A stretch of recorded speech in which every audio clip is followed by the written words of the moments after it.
કેમ છો મિત્રો? આશા કરું કે બધા મજામાં હશો. તો ચાલો આજે આપણે બ્રિટિશ કોલંબિયા પ્રોવિન્સની રાજધાની વિક્ટોરિયાની સૈર કરાવીએ. હાલ તમે જો બિલ્ડિંગ જોઈ રહ્યા છો તે પાર્લામેન્ટ બિલ્ડિંગ કહેવાય છે.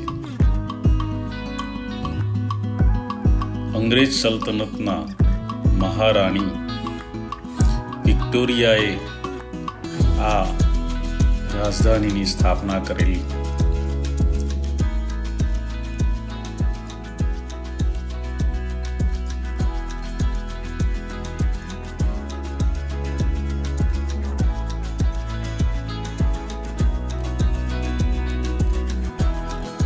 હાલ તમે જે જોઈ રહ્યા છો તે પાર્લામેન્ટ બિલ્ડિંગની સામેનો એરિયા, જે ગવર્મેન્ટ સ્ટ્રીટ તેમજ બાજુમાં આવેલી 5 સ્ટાર હોટલ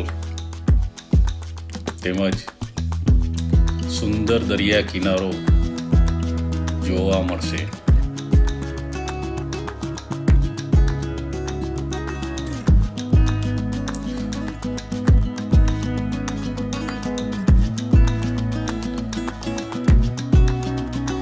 અંગ્રેજ સલ્તનત વખતે શહીદોના માનમાં સેનાએ જે ભોગ આપેલો તેનું આ સ્મારક છે.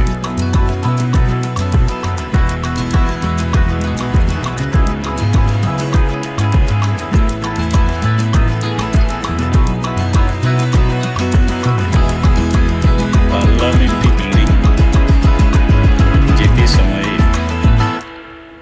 બ્રિટિશ કોલંબિયા પ્રોવિન્સ એટલે કે રાજ્યના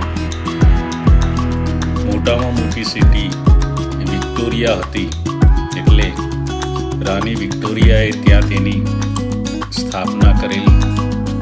હાલ બ્રિટિશ કોલંબિયા પ્રોવિન્સની લેજિસ્લેટિવ એટલે કે વિધાનસભા ત્યાં બેસે છે અને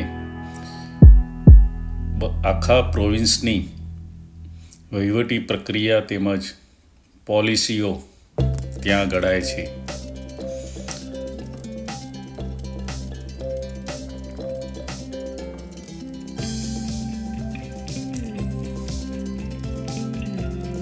પાર્લામેન્ટરી બિલ્ડિંગની સામે જે ચહલ પહલ દેખાય છે તે તમામ વિઝિટર્સ બ્રિટિશ કોલંબિયા આવે ત્યારે જરૂર આ બિલ્ડિંગની મુલાકાત લે છે. ખૂબ જ પૌરાણિક પાર્લામેન્ટ બિલ્ડિંગ છે. રાજા મહારાજાઓએ બનાવેલ હોય તેવી પ્રતીતિ આપણને જોવા મળે છે. આ ધ એમ્પ્રેસ હોટલ છે, જે 5 સ્ટાર હોટલની કેટેગરીમાં આવે. પાર્લામેન્ટરી બિલ્ડિંગની ખૂબ જ નજીક વીવીઆઈપીઓને રહેવા માટેનો એક સુંદર આ હોટલનો નજારો છે, જેની ઉપર તમે કેનેડાનો રાષ્ટ્રીય ધ્વજ પણ જોઈ શકો છો.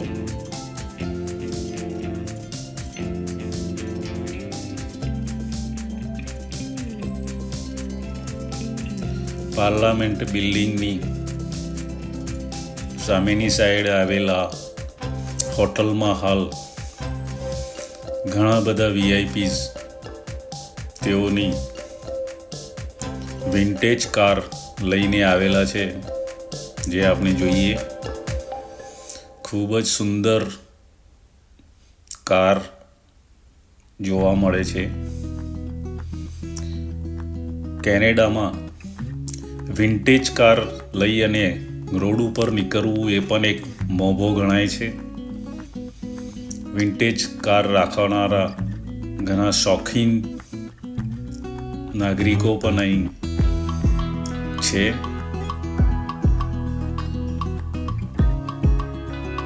સુંદર વિન્ટેજ કાર. સામે વિઝિટર સેન્ટર છે, જ્યાંથી તમને સંપૂર્ણ વિક્ટોરિયાની માહિતી મળી શકે છે. હાલ સ્ટ્રીટ ઉપર ચાલતા ચાલતા હોટલની બાજુમાં થઈ આપણે ફરી જઈશું પાર્લામેન્ટરી બિલ્ડિંગ તરફ. પે પાર્કિંગ છે, જેનો સમય અને અઠવાડિયાના દિવસ નક્કી હોય છે. પાર્ક કરી અને પેમેન્ટ અહીં ઓનલાઈન કરી શકો છો. અવરલી પેમેન્ટ હોય છે. સામે નાનું પોર્ટ પણ છે, જ્યાં ક્રૂઝ તેમજ પ્રાઇવેટ બોટની શેર પણ કરી શકો છો.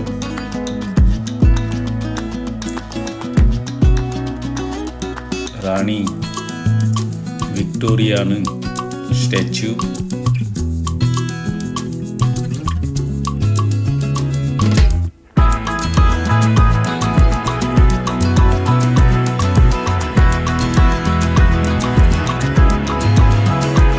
પાર્લામેન્ટ બિલ્ડિંગની સામે સુંદર લેન્ડસ્કેપિંગ કરેલું છે.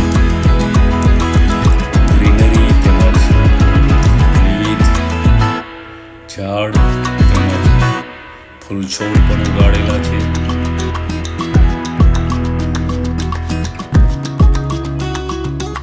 ભારતીય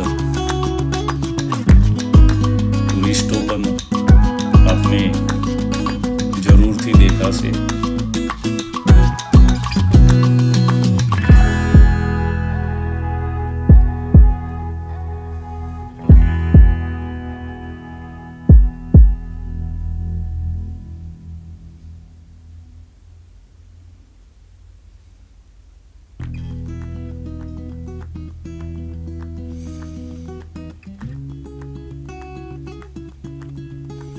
હાલ પાર્લામેન્ટની જે સ્ટેર છે, જે પગથિયા છે, મેઇન હોલમાં દાખલ થવાના ત્યાં વિક્ટોરિયા દિવસ નિમિત્તે વોશિંગ્ટનની એક સ્કૂલ દ્વારા સુંદર બેન્ડ ત્યાં પોતાના જે આવડતો છે તે રજૂ કરે છે. દરેક સ્ટુડન્ટની પાસે જુદા જુદા મ્યુઝિકલ ઇન્સ્ટ્રુમેન્ટ છે અને સામે ટીચર્સ જે પ્રમાણે તેઓને હાવભાવથી સૂચનાઓ આપે છે તે પ્રમાણે દરેક પોતાના ઇન્સ્ટ્રુમેન્ટ વગાડી અને સુંદર ધૂન વગાડે છે, જે આપણે માણીશું.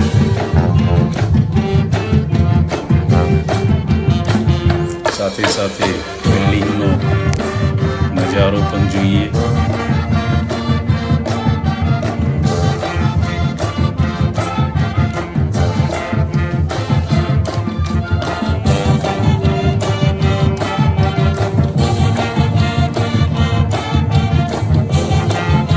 વિદ્યાર્થીઓ દ્વારા સુંદર બેન્ડ દ્વારા મ્યુઝિક રજૂ કરવામાં આવેલ છે.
બાજુમાં આવેલ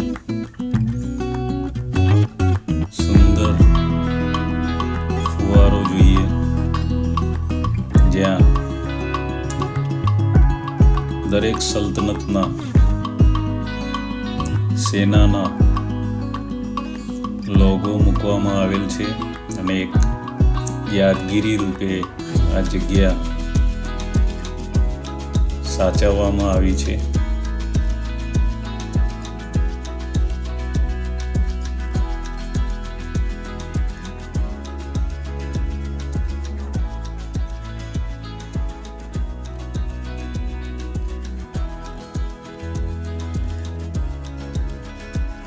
સુંદર લેન્ડસ્કેપિંગ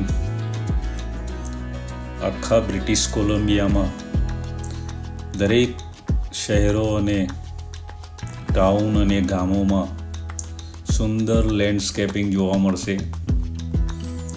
જ્યાં આપણે જુદા જુદા ફૂલછોડ, ઝાડ તેમજ ગ્રીનરી જોઈ શકો છો.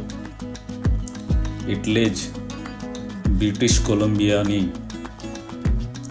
આગળ એક વિશેષણ જરૂરથી લાગશે, બ્યુટીફુલ બ્રિટિશ કોલંબિયા. બ્રિટિશ કોલંબિયાની દરેક કારની નંબર પ્લેટ ઉપર તમને પણ બ્રિટિશ કોલંબિયાની આગળ બ્યુટીફુલ શબ્દ જરૂરથી જોઈ શકાશે. લો, ઘોડે સવારીની મજા પણ માણવી હોય તો તમે માણી શકો છો. હવે આપણે જઈશું બિલકુલ નજીકમાં પાર્લામેન્ટ બિલ્ડિંગની સામે ગવર્મેન્ટ સ્ટ્રીટમાં આવેલ ઇન્ડિયન ફૂડની મજા માણીએ. આ ઢોસા પેરાગોન પોઈન્ટ એક ભારતીયો માટે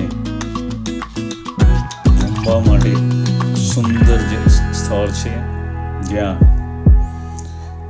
સાઉથ ઇન્ડિયન તેમજ પંજાબી વ્યંજનો પીરસવામાં આવે છે. સાઉથ ઇન્ડિયન ઓનર દ્વારા પોતે જાતે નિર્મિત કરી અને આ રેસ્ટોરન્ટમાં ભારતીયો માટે સુંદર ભોજન બનાવી અને પીરસાય છે, જેના મસાલા ઢોસા અને ઇડલી સંભારનો સ્વાદ અમે પણ માણ્યો. જરૂરથી વિક્ટોરિયા આવો તો ઢોસા પેરાગોનની મુલાકાત લેજો.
મિત્રો,